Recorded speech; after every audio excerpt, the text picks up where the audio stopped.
Yeah, I think that the information that we get back in from everything from key leader engagements to just reporting from our forces, really the operational reporting is telling us a lot more than the intelligence system.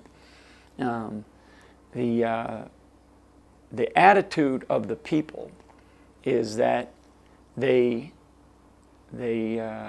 want their government to succeed.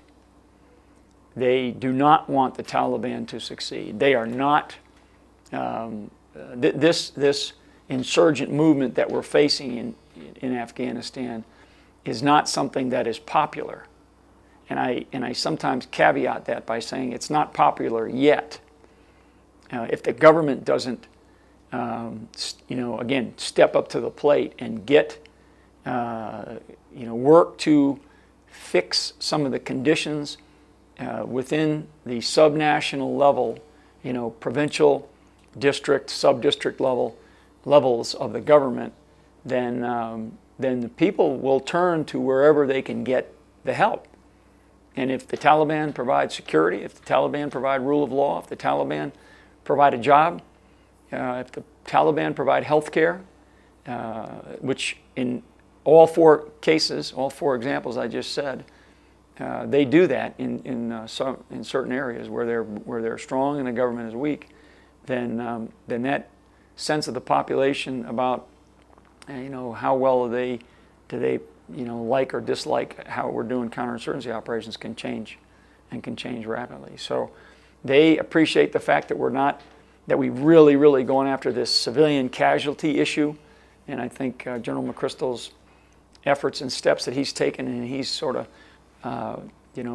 through sheer leadership in some cases just forced on ISAF and U.S.4A out here, has been very good. And the people that we talk to definitely appreciate that. But this is something that we have to watch constantly.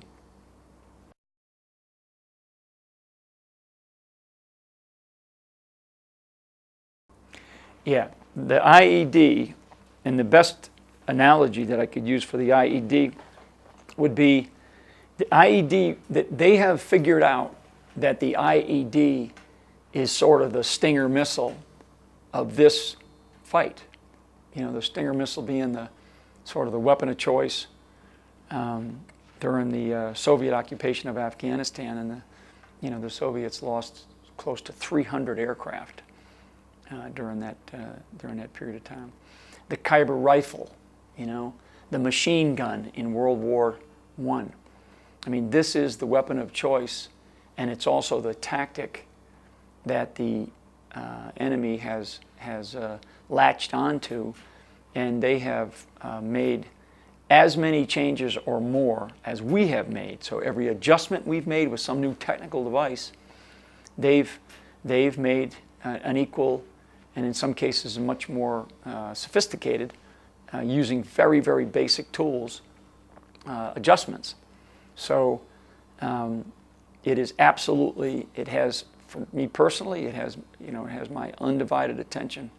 There's not a day that goes by that we're not trying to figure out how do we improve our capability against this particular weapon of choice. Now, all that said, the best way to get after this problem is to secure the population.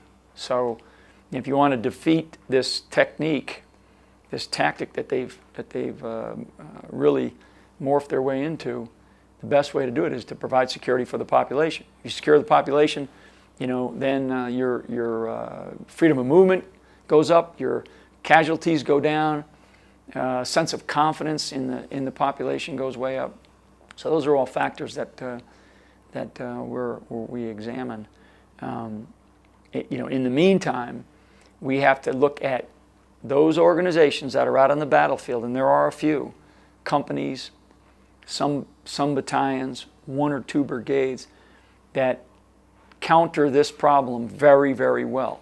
They attack the networks of enablers of this capability. They provide really good security. They do a very effective counterinsurgency operations. And you can tell from those examples that we've looked at, there's good sort of models within what those companies, battalions, and in a couple of cases brigade commanders are doing that have reduced casualties significantly, have reduced the threat of IEDs significantly, have increased the confidence of the people significantly. So we want to take those ideas and those practices and share them around the battlefield rapidly.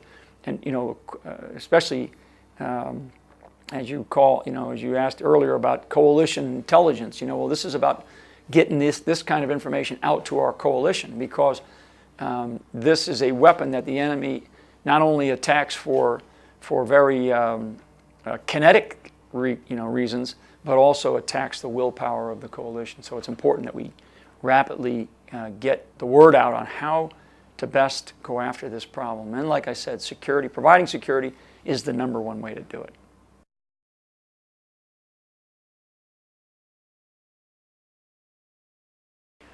No, I think that the only thing I'd like to add, I guess, is, the question always comes up about, and I think it's the strategic question that doesn't get a lot of discussion, and I think it needs to get some discussion.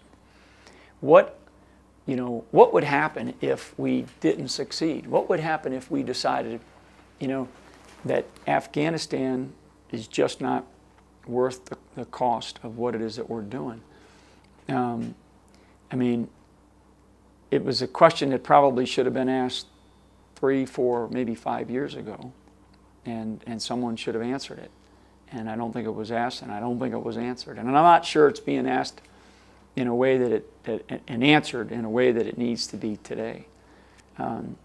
First, I think that this is the last chance for Afghanistan in this century. Now, maybe some could argue, how do you know that? Well, I don't know that. That's my amateur view of the last 500 to 700 years, and then trying to project that history forward. And I think that it's important to understand it, and I think it's an important discussion to have. But this is the last chance. If we don't fix this problem, and it's not just about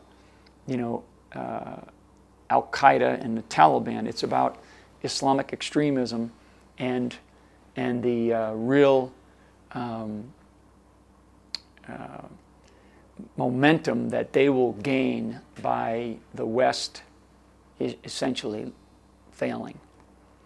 This comes with extremely high risk, what we're doing. You can mitigate the risk by providing more forces, by putting in more civilian capacity, by funding more things, by getting the region to help and to understand, to stop some of the malign behavior that we see from some countries in the region. You can do all those things to mitigate the risk, but the thing that is above high risk is failure. And I think that we need to talk about failure not in terms of the region, although that is a part of the calculus and it's a variable. We need to talk about failure in terms of what will the West look like? What does the West want to be?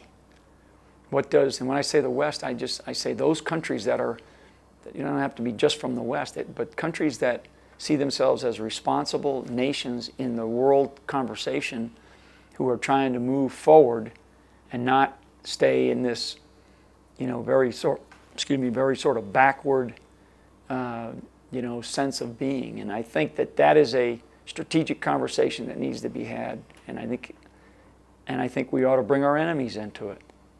I think we ought to talk to our enemies about that. What is it that they're offering that moves the world into the future? Instead of taking people back to where they don't, frankly, people don't want to be there. And I think it's a really, really important conversation that we have not had yet in any real deep way, other than maybe in some academic circles.